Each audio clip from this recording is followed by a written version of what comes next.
નમસ્તે વિદ્યાર્થી મિત્રો, આશા છે ખુશી મજામાં હશો. આપણે લાંબા સમયના વિરામ બાદ ફરીથી બીજા સત્રમાં મળી રહ્યા છીએ. આશા છે તમે ઘરે ખૂબ સરસ રીતે અભ્યાસ કરી રહ્યા હશો. આ સત્રમાં પણ આપણે આગળ વધવાનું છે. મને તમે ઓળખો જ છો, હું સંજયભાઈ, ડોક્ટર હેડગર પ્રાથમિક શાળા નંબર 72 ભાવનગરમાંથી. વિષય ગણિત, એમાં આપણે આગળ બીજા સત્રમાં આગળ અભ્યાસ કરીશું. ધોરણ 8 વિષય ગણિત, પ્રકરણ 9, બેઝિક પદાવલીઓ અને નિત્યસમ. તો સૌપ્રથમ આપણે પદાવલી માટેનો જે બેઝિક કેટલાક શબ્દો છે એની જાણકારી મેળવીએ. પહેલું છે ચલ. તેની કિંમત કોઈ પણ હોઈ શકે છે, બરાબર. પદાવલી મુજબ તેની કિંમત નક્કી થાય છે અને તેને ABC અપ ટુ Z માંથી કોઈ પણ મૂળાક્ષર વડે દર્શાવી શકાય છે. અચલ. અચલ એટલે કે કોઈ પણ સંખ્યા. હવે પદાવલી અથવા બહુપદી વિશે જોઈએ તો ચલ અથવા અચલ અથવા તો તે બંનેને સાંકળવાથી પદાવલી અથવા બહુપદી બને છે. ઉદાહરણો છે એક્સ ને પણ પદાવલી કહી શકાય, બરાબર. પછી એક્સ પ્લસ વાય, એક્સ વર્ગ વત્તા 2x વત્તા 1 વગેરે ઘણી બધી પદાવલી આપણે બનાવી શકીએ. હવે આપણે પદ, અવયવ અને સહગુણક વિશે જોઈએ. પદને ઇંગ્લિશમાં ટર્મ્સ કહેવાય, અવયવને ફેક્ટર્સ અને સહગુણક એટલે કોએફિશિયન્ટ. દાખલા તરીકે પદાવલી 4x વત્તા 5 છે તો એમાં 4x અને 5 એ બંને પદો કહેવાય, બરાબર. એટલે કે પદો છે એને પ્લસ અથવા તો માઇનસ નિશાની જોડવાથી આપણને પદાવલી મળે છે. એ પદ જે છે આ 4x પદ છે, બરાબર. તો એ પોતે પણ બે કે તેથી વધુ અવયવોનો ગુણાકાર હોઈ શકે છે. ઘણીવાર એકલું પણ હોય, પણ અહીંયા બે પદનો ગુણાકાર છે. જેમ કે પદ 4x છે તેમાં 4 અને x નો ગુણાકાર છે, બરાબર. કાંઈ નિશાની વચ્ચે ન હોય તો આપણે ગુણાકાર સમજવાનો હોય. આમ 4 અને x એ 4x ના અવયવ બને, બરાબર. 4 અને x ગુણાવાથી 4x બન્યું તો 4 અને x આના અવયવ થાય. આપણે આગળ શીખ્યા છીએ અવયવ કોને કહેવાય, બરાબર. હવે જે 5 છે એને સાંખ્યિક પદ કહેવાય, કારણ કે સંખ્યા છે. સંખ્યા માત્ર હોય જે પદમાં એને સાંખ્યિક પદ કહેવાય. બીજું ઉદાહરણ જોઈએ. પદાવલી 7xy ઓછા 5x. તો એમાં જો બે પદ છે 7xy અને ઓછા 5x, નિશાની સાથે બોલવાનું. આમાં તો પ્લસ હતું એટલે આપણે ન બોલીએ તો ચાલે, પણ માઇનસ હોય ત્યારે બોલવું પડે, બરાબર. એટલે કે 7xy અને -5x એમ બે પદ છે. હવે આમાં જે સાંખ્યિક અવયવ છે એ જે તે પદનો સાંખ્યિક સહગુણક અથવા તો સહગુણક કહેવામાં આવે. 7xy માં 7 ને સહગુણક અને પદ -5x માં -5 ને સહગુણક કહે છે. ટૂંકમાં પદમાં જે સંખ્યા હોય એને સહગુણક કહેવાય. સહગુણક સાથે ગુણાયેલું, બરાબર. આમાં 7 સાથે ગુણાયેલો તો 7 સહગુણક. આની અંદર -5 સાથે ગુણાયેલો છે માટે -5 સહગુણક છે. હવે તમારે પુસ્તકમાં પાના નંબર 138 પર પ્રયત્ન કરો 2 આપેલું છે, તો એ તમારે કરવાનું છે જેથી તમને એનો મહાવરો થાય. આપણને સ્વાધ્યાય 9.1માં આવા પ્રશ્ન આપેલો છે. પ્રશ્ન 1, નીચેની દરેક પદાવલીમાં રહેલ પદો અને સહગુણકો ઓળખો.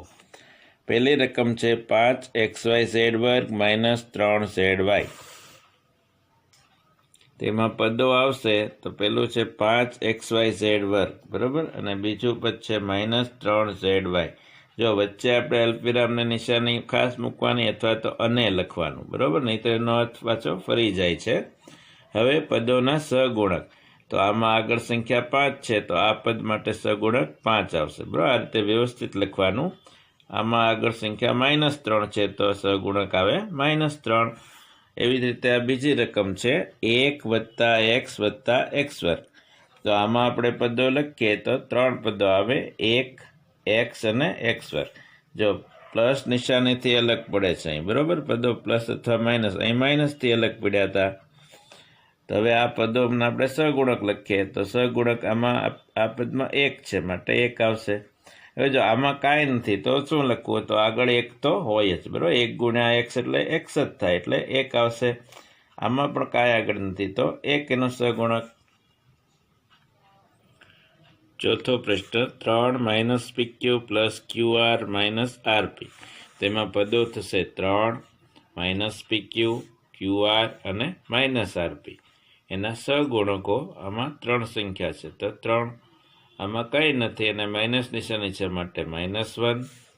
આમાં આગળ કંઈ સંખ્યા નથી તો 1 અને આમાં માઇનસ નિશાની છે માટે -1 આવશે. ત્યારબાદ પાંચમું x/2 વત્તા y/2 ઓછા xy. તો એમાં પદો, પેલું પદ xy, બીજું y/2 અને ત્રીજું -xy. હવે જો આમાં સહગુણકો જોઈએ તો આમાં છેદમાં 2 છે, ઉપર કંઈ નથી તો 1 આપણે લખી શકીએ, આગળ શીખ્યા તો 1/2 આવશે. એવી જ રીતે આમાં પણ 1/2 સહગુણક અને આમાં માઇનસ નિશાની હોવાથી -1 આવશે. છઠ્ઠું ઉદાહરણ 0.3a minus 0.6ab plus 0.5b. તો આમાં પદો આવશે 0.3a માઇનસ 0.6ab અને 0.5b. સહગુણકો જોઈએ તો આમાં આગળ સંખ્યા 0.3 છે, તો એનો સહગુણક આમાં -0.6 છે, તો -0.6 સહગુણક આ પદનો થાય. આ પદમાં 0.5 આવશે. બરાબર. આવા બીજા કેટલાક તમે જાતે બનાવી અને પણ ગણજો. બરાબર. તો તમને વધારે પ્રેક્ટિસ થશે અને મહાવરો થશે. નેક્સ્ટ મુદ્દો છે એકપદી, દ્વિપદી અને બહુપદી. બરાબર. ત્રિપદી પણ આવે છે, જોઈએ. જે પદાવલીમાં માત્ર એક જ પદ હોય તેવી પદાવલીને એકપદી કહે છે. બરાબર. ઇંગ્લિશમાં કહેવાય મોનોમિયલ. એવી જ રીતે 2 પદ હોય તો એને દ્વિપદી કહેવાય. બરાબર. દ્વિ આપણે સંસ્કૃતમાં શબ્દ છે દ્વિ એટલે 2, બાયનોમિયલ. અને 3 પદો હોય તો એને ત્રિપદી કહેવાય. બરાબર. 3 એટલે 3 થાય, આપણને ખ્યાલ છે. ટ્રાયનોમિયલ. તો આને આપણે વ્યાપક સ્વરૂપે જોઈએ તો એક કે તેથી વધુ પદો કે જેના સહગુણકો શૂન્ય ન હોય અને ચલના ઘાતાંક અનઋણ હોય એટલે કે ઋણ ન હોય તો તેને બહુપદી કહેવાય. બરાબર. પદો કેટલા હોવા જોઈએ? 1 અથવા તો એનાથી વધારે પદો હોવા જોઈએ. સહગુણકો શૂન્ય ન હોય. શું કામ? તો કે સહગુણક શૂન્ય હોય તો આખું પદ શૂન્ય થઈ જાય. બરાબર. એટલા માટે. અને ચલનો ઘાતાંક કોઈ દિવસ અનઋણ હોવો જોઈએ. અનઋણ હોવો જોઈએ એટલે કે ઋણ ઘાતાંક હોવો જોઈએ નહીં, તો એને બહુપદી કહેવાય. એટલે કે બહુપદોમાં પદોની સંખ્યા 1 અથવા એનાથી વધારે ગમે એટલી હોઈ શકે છે. બરાબર. ઉદાહરણો આપણે જોઈએ તો એકપદીના ઉદાહરણો છે 4x², 3xy, -7z, બરાબર, વગેરે. દ્વિપદી a પ્લસ b. જો આ a અને b બે પદ થયા. બરાબર. 4l વત્તા 5m. તો આ બંને એના પદ છે. a પ્લસ 4, 5 - 3xy વગેરે. ત્રિપદી a plus b plus c. જો આ 3 પદ થયા, a, b અને c. 2x plus 3y - 5, x²y - xy² plus y² વગેરે. આપણે જાતે પણ બનાવી શકીએ ઉદાહરણો.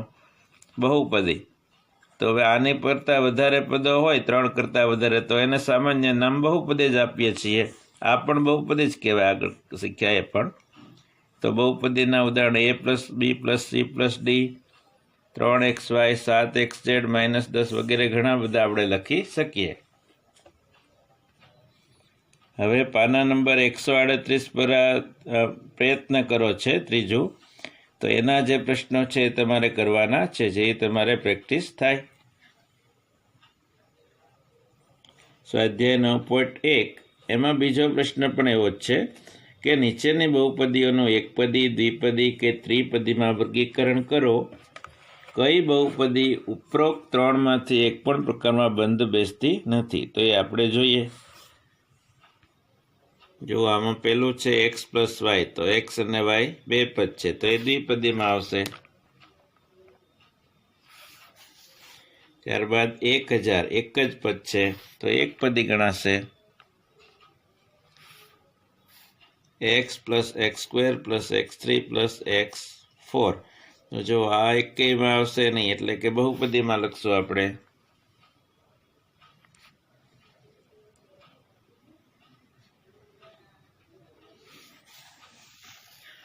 7 + y + 5x 3 પદ છે એટલે ત્રિપદીમાં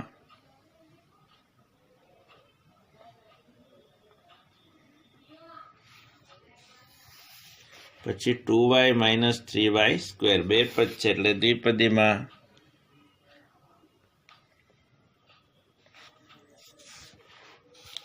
ચલો આ જ રીતે બાકીના તમે જાતે કરી શકશો બરાબર બાકીનું તમારે જાતે કરવાનું છે